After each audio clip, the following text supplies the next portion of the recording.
Okay, let's go over the chapter 2 test that you had. So we're supposed to convert feet to miles. So I got to find a relationship between feet and miles. And if I look at my list that I expected you kind of have on your note card, 1 mile is 5,280 feet. So I've got 3,400 feet. And I can either do miles over feet or feet over miles, and I want to get an answer that is miles, and so I need the feet to cancel out. So if the feet are in the numerator, I have to put feet in the denominator and miles in the numerator so that the feet cancel. But before I cancel it, I have to fill this in. And it said on this sheet, 1 mile is 5,280 feet. So 1 mile is 5,280 feet. So I got to take 3,400 times 1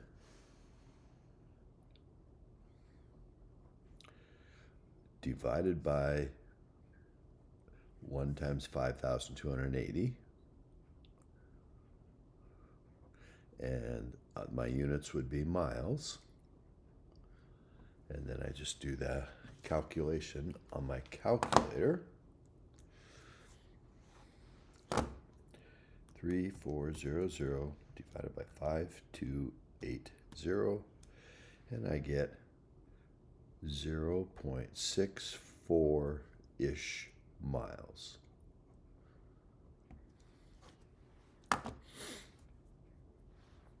Square meters to square kilometers. Are the squares on here? It has cubic. Here has square yards and feet, but it doesn't have square kilometers. But you need to know what square meter means. So this is 67 million. Squared meters means meters times meters. That's what squaring means. Times itself. And we want to get kilometers. So we've got meters twice. So I'm going to have to multiply by ones that have meters and kilometers. I'll shorten it. And meters and kilometers. And I've got to have it twice. And it says here that 1 kilometer is 1,000 meters. 1 kilometer is 1,000 meters. That would cancel one of the meters squared. The other one would be canceled by this other one. That's going to be 1 kilometer is 1,000 meters. And we're going to end up with kilometers times kilometers, or square kilometers. So I got to take 67 million times 1 times 1, and I'm going to get 67 million divided by 1 under this times 1,000, which is 1 million.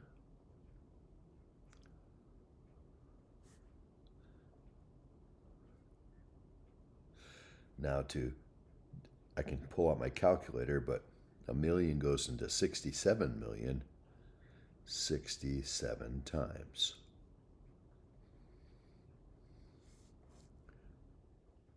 So I get 67 kilometers squared.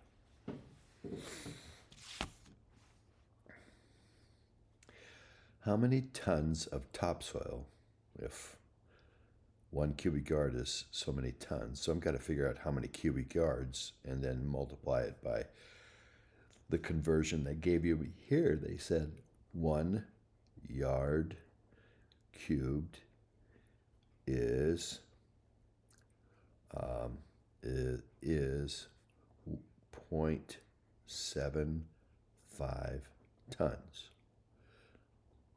So this is a separate conversion specific to this particular topsoil. Won't find it on here because this is not about topsoil. But how many tons would it take to cover 30 feet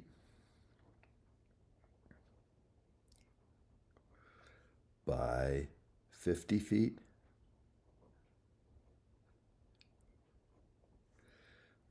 by 2 inches? Well, that's kind of mixing up the units. So how do we change 2 inches to feet? Well, hopefully you know that I'm going to put inches in the denominator and feet in the numerator. And 2 inches, well, there's 12 inches in 1 foot, which you can, did I even put that on there? Oh, don't think I put that on there, but that's one I think you should know. So I'm going to get 2 times 1. The inches are going to cancel, so I'm going to get 2 feet in it over 12, which 2 over 12 reduces to 1/6 foot. So 30 feet times 50 feet times 1/6 foot. So I got 30 times 50 times 1. That's 3 times 5 is 15. 0, 0 over 1 times 1 times 6 feet cubed. Feet times feet times feet, feet cubed. Now, let's figure out what that is.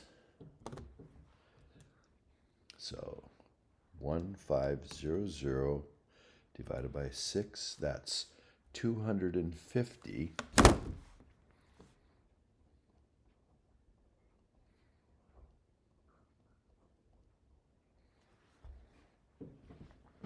But we need to know how many cubic yards, because each cubic yard is 0.75 tons. So we got 250 feet cubed is a foot by a foot by a foot. And so we want those to cancel, and we want to get yard by yard by yard.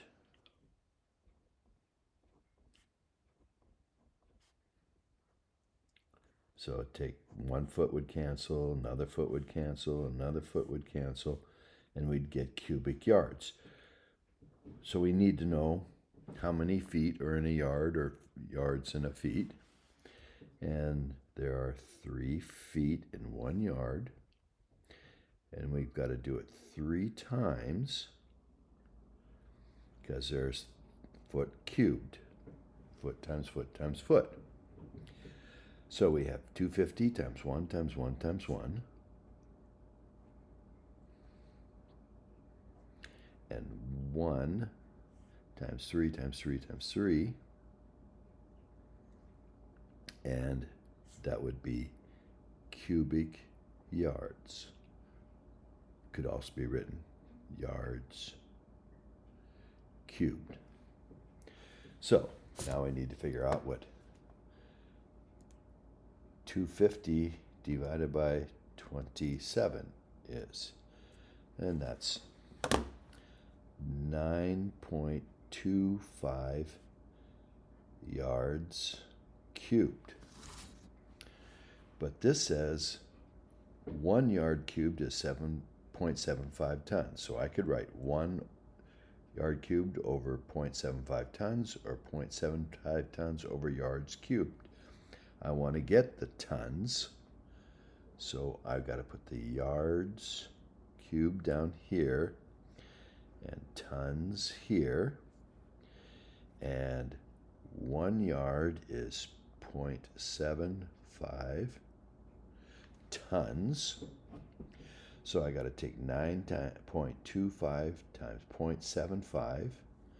The yards cancel, are cubed, and 1 times 1, so my denominator is going to be 1, which is not going to change anything. So all I need to do is take my 9.25 times 0.75, and I get x.94 repeating-ish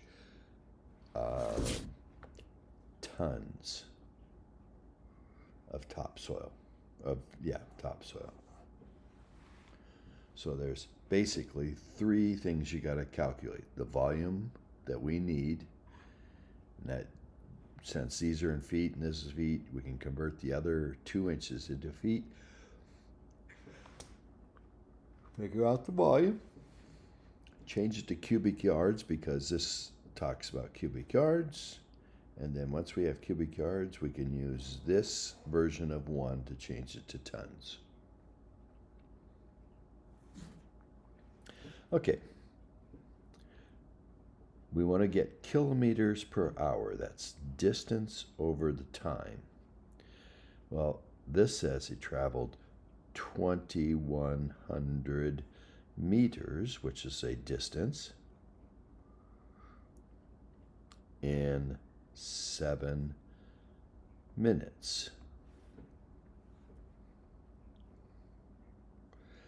So we need the distance meters changed to kilometers and the minutes changed to hours to get the kilometers per hour. And we got meters per minute, we got distance over time. We want to change it to different units, but the same thing. So we need the meters to cancel out, and that's going to relate to the kilometers. And looking at the table, it says 1 kilometer is 1,000 meters. So 1 kilometer is 1,000 meters, and there's only 1, so we only need to do that once, and we're now got the kilometer portion. But we've got to have hours, and we have minutes. Since the minutes is in the denominator, we have to have minutes in the numerator so that they will cancel. And we got to compare minutes to hours. And I believe you know that 1 hour is 60 minutes. So to finish this problem, we're going to take 2,100 times 1 times 60.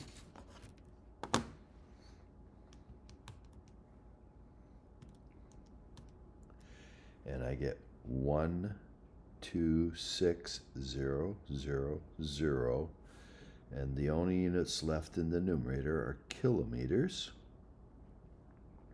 divided by 7 times 1,000 times 1, that's 7,000, and the only units left are hours.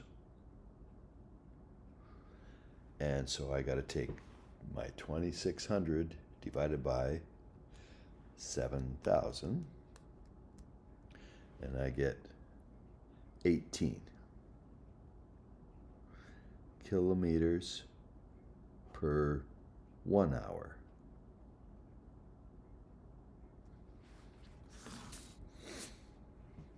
Okay? Now the next question. A cyclist is burning 250, and this is a capital C, calories per hour. and we're supposed to figure out watts. So you need to know that, let's see, I thought I put it on here.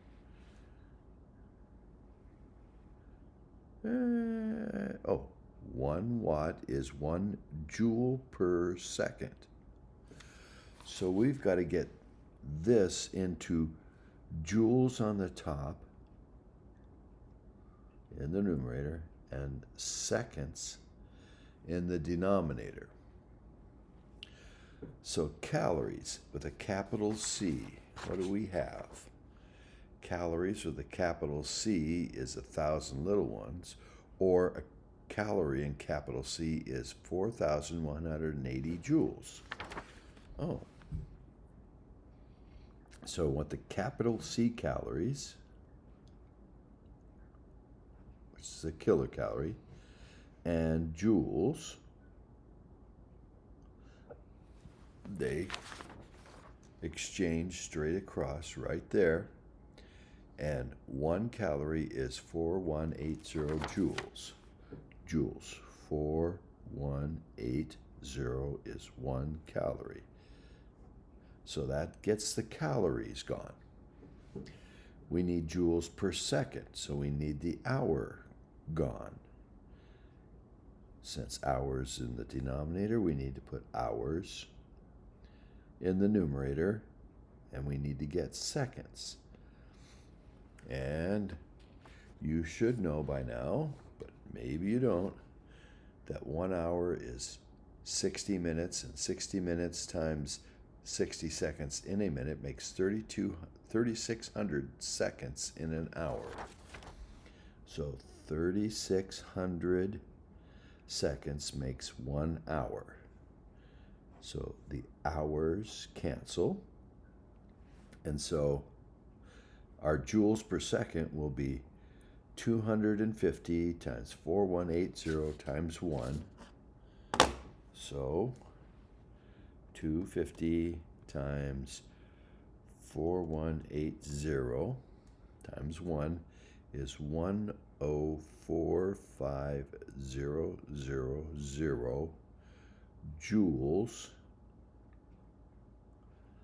in 1 times 3,600. So that will be 3,600, and the only unit left is seconds.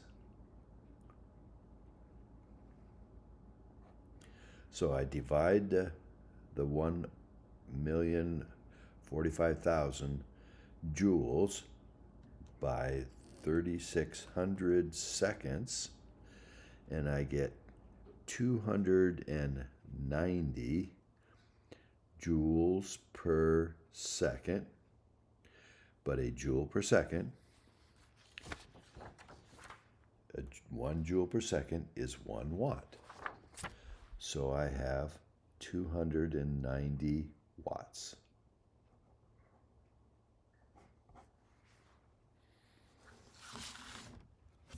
Okay. Page 2.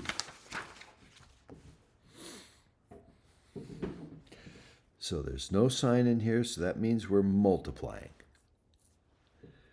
When you got two things next to each other, you got to multiply. So we have 4 2/5 that we have to take times 1 1/2. Now there's several ways to do it. They're all shown in the book. But probably the easiest is to convert the 4 into fifths. Now a fifth means you're taking a 1 and dividing it 5 times. So 4 is 4 ones, so there'd be 5/5 plus 5/5 plus 5/5 plus 5/5. 5, 10, 15, 20 fifths plus 2 more. So it's 22 fifths times 1 is how many halves? Well, 1 is 2 halves plus the 1 we have already, so that'd be 3 halves. And when you multiply fractions, like we were doing on unit conversions, you multiply straight across. 3 times 22 is 66, and 5 times 2 is 10. Or I could have reduced here early and said 2 goes into 22 11 times. And so I could have done 3 times 11, which is 33, and 5 times 1 is 5. So 66 tenths reduces to 33 fifths. And if you wanted to change it to a mixed number, 5 times 6 is 30 fifths, and there's 3 more. So either any of those 3 would be an acceptable answer. Now when you divide, and I showed this in class, but if you got like 12 divided by 3 is 4, because 4 3s make 12. 12 divided by 2 is 6, because 6 2s add up to be 12. 12 divided by 1 is 12, because 12 1s added up is 12. And 12 divided by a half, well, it takes 2 halves to make 1, and there's 12 ones, so it takes 24 halves. So we end up multiplying by that denominator, and if it wasn't 1 in the numerator, we'd have to divide. If this got bigger than a 1, we'd have to divide by it. So the rule is, if you're dividing by a fraction, 12 divided by 3 over 1, you can do 12 times 1 over 3. You can invert the second number. Take its reciprocal. 12 divided by 2 is the same as 12 times 1/2. And 12 divided by half is the same as 12 times 2 over 1. Flip this over. So here we got 7 over 2 minus, we're going to do this part first, so it's going to be 3/4 times, not 1/5, but 5 ones. We take the reciprocal of the number we're dividing by. We're dividing by 3/4 divided by 1/5. So we can now work this out, and we get 7 halves minus, when you multiply it straight across, 3 times 5, 15 over 4 times 1, 4. Now when you're subtracting, you need the parts, the pieces, to be the same size. Halves of 1 are not the same size as quarters of 1. So we need to be in quarters. Well, you can get this to be quarters by doubling 7 halves. Each half is 2 quarters, so we multiply by 2, and we find out we got 14 quarters minus 15 quarters, which makes it minus 1 quarter.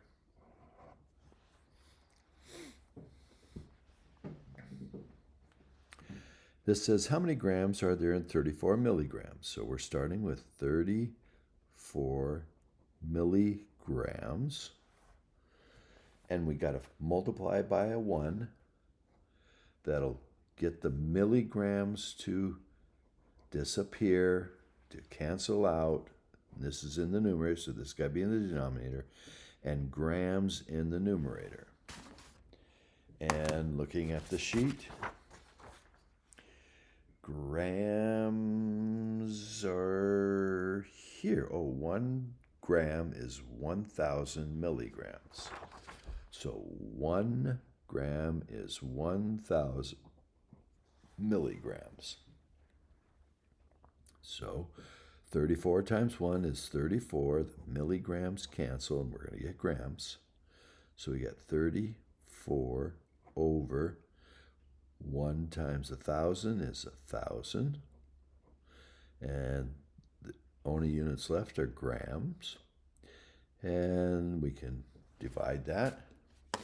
And 34 divided by 1,000 turns out to be 0.034 grams.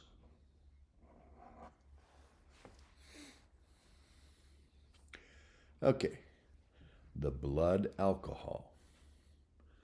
So supposedly this person is drinking a beverage that says 6% alcohol on its side, 6% of the mass, 6% of the amount of stuff is alcohol mixed up with 80 and 94% water and other things that make it taste good or bad, whatever way you think about it. And a person has 4 liters of blood, and he drinks 300 grams of the beverage. So of the beverage,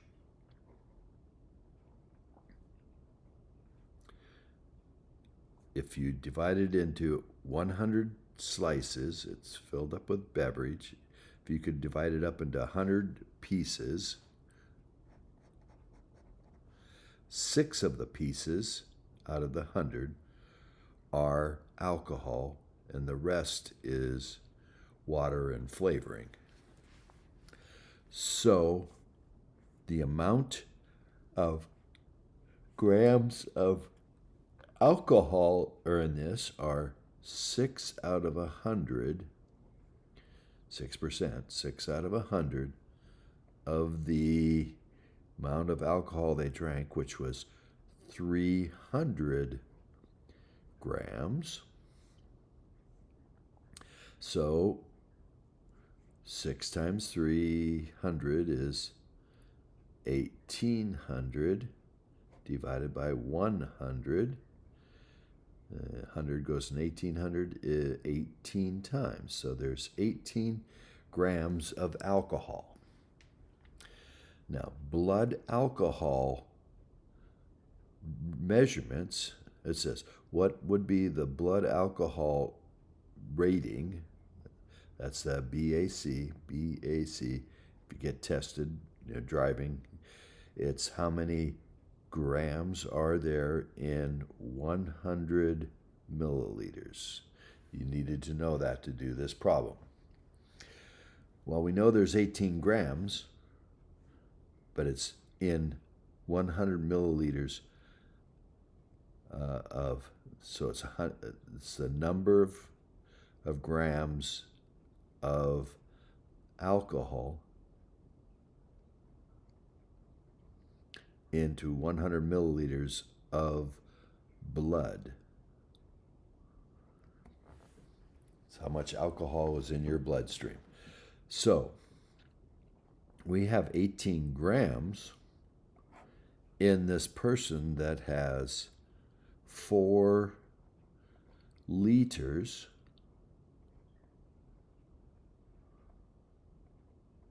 of blood. We need to know how many grams are in each 100 milliliters of blood. So we have the grams, but we need milliliters. So we need to convert liters to milliliters. And since liters in the denominator, we need to put liters in the numerator, and we need milliliters. So liter and milliliter. 1 liter is that many decimeters. 1 liter is that centimeter cubed. 1 centimeter cubed is 1 milliliter. So 1 liter is 1,000,000 centimeters cubed. So, 1 liter is 1,000 milliliters. That's what we need right there. 1 milliliter is 1,000 milliliters. 1 liter is 1,000 milliliters. So 18 times 1, and the liters cancel, so we've got grams. And we got 4 times 1,000, 4,000 milliliters. Now, if I divide that, I got 18 divided by 4,000. And it says we've got 0.0045 grams in every 1 milliliter. But we need to know how many are going to be in 100 milliliters. So we multiply by 100, numerator and denominator. And 100 times this moves the decimal 2 places. So we got 0.045 grams in 100 milliliters of blood. So that's a 0.45 blood alcohol reading. All right, that's page 1 and 2. Page 3, number 7. So we have a glacier that has a surface area of 14,000 kilometers squared, and its thickness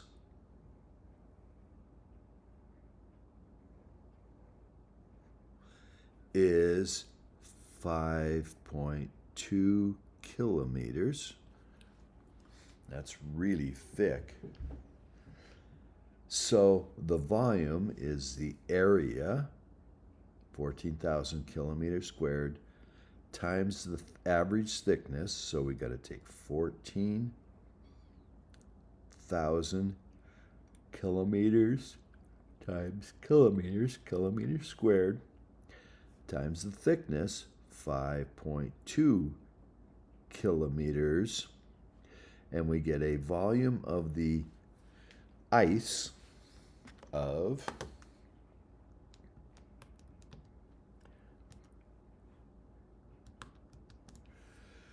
72,800 kilometers cubed. Now this is the ice. And ice, when it freezes, expands. So if it melts, it will contract. So we would, if we multiplied by 6 over 5, that would make a bigger number because 6 over 5 is more than 1. So we don't want to do that because this is ice and it turns into be less water. So we have to multiply by 5 over 6 to get a smaller number. And so we take 72,800 times 5 divided by 6. So we take this times 5 divided by 6, and we get 60,600 and it keeps on repeating, so I'll round it off. Kilometers cubed of water. This is the amount of ice, the volume of ice. And multiplying by 5, 6 to get a smaller number is the volume of the water. We played the game where you had to switch chips.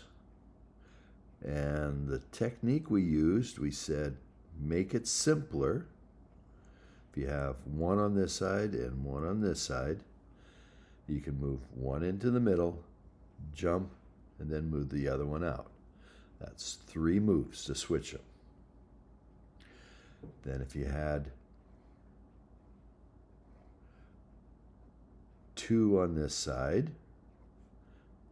and 2 on this side, you can move one in, jump, move this one up, then jump out and jump that one in, Move that one over, jump, and then jump. So it's going to take 1, 2, 3, 4, 5, 6, 7, 8. And we did it with the chips in class. And we did it with 3 on each side, and it took 15. And then I said, notice that this is 4 minus 1, 9 minus 1, 16 minus 1, and 4 is 2 squared minus 1. This is 3 squared minus 1. 16 is 4 squared minus 1. If we have 1 on each side, you do 2 squared minus 1. If you have 2 on the side, you do 3 squared minus 1. So you do 1 more than the number of chips on each side. So if there's 5, we do 6 squared minus 1, which is 36 minus 1, or 35 moves.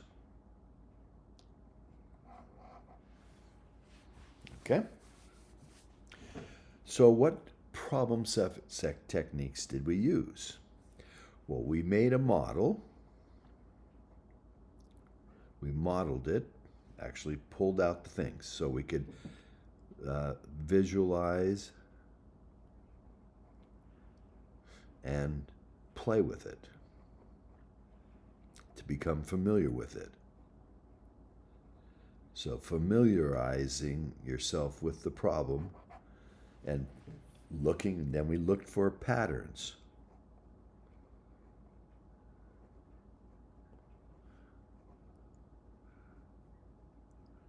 Some people notice that this went up by 5, this went up by 7, next one goes up by 9, which would make it 24. 1 chip, 2 chips on each side is 8, 3, 4 chips, so go up by 11, and that makes 35 for moves for not 1 on each side, or 2 or 3 or 4, but 5 on each side. So you can look for patterns, you can familiarize, you can visualize. Yeah, those are some of the problem techniques we used in here, which you could use those here. Or you could use some of the other ones that they mentioned in the book or we talked about in class. Like look for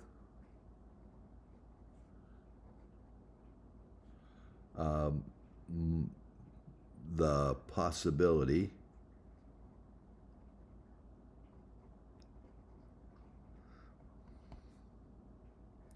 of more than one answer. You could, let's see, you can, several of you put down, take a break because maybe you're thinking too hard and you get stuck in a rut. So you might look for an alternative way to think of the problem. Is there an easier, different way to look at the problem? We did a couple like this, like the runner and the one that lost by some, and you said, what if we started this one back 10? Well, they'd be tied at the 90, but when they finished, since this one's running faster, it would be ahead of this one at the end and still win. So we can look at that as opposed to trying to calculate the speeds.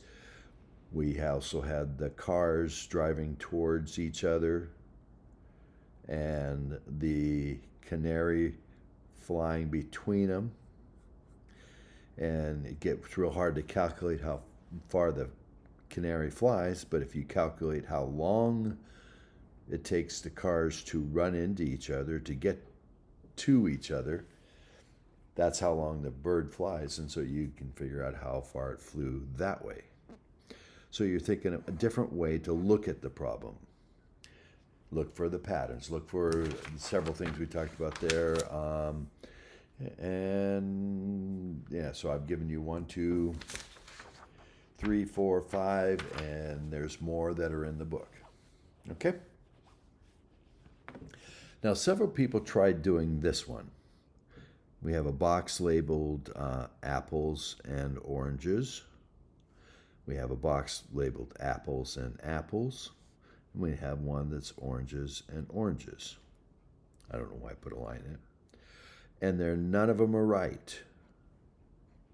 And you get to pick only one item out of this. This box has a bunch of apples and a bunch of oranges.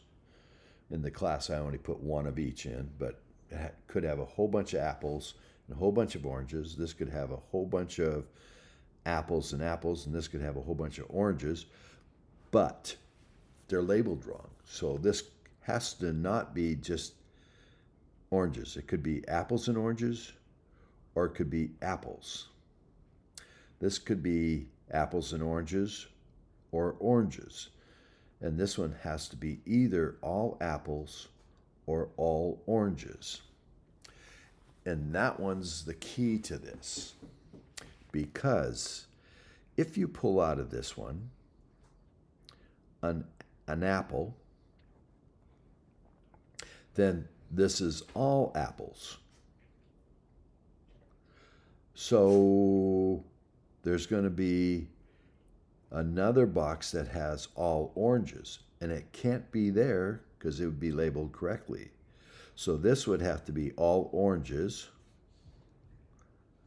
This is all apples, and so this would be apples, oranges. If you drew one fruit out of there and it was oranges, then it has to be all oranges. So if this is all oranges, then there's a box with all apples. Well, it can't be there, so it'd have to be there, making this one apples and oranges. So by pulling only one fruit out of this box that's labeled apples and oranges, you'll know what the other ones have to be. There's no guessing after that one fruit taken there. If you took one out of here, it could have been apples and oranges. And so you could have gotten either one, and that wouldn't tell you anything about this because you wouldn't know whether the rest of them, if you pulled an apple out, you don't know if there's all apples or if it's all oranges. No, you know it's not all oranges because it's labeled orange. So you don't know whether it's apples, oranges, or all apples. And that makes it hard to determine the rest. And similarly here, if you pull an orange out of here, you don't know if it's all oranges or just oranges and apples. And that makes a difference on it. So you don't know anything by drawing out of these, but here you do know. So you have to draw out of this one to know for sure.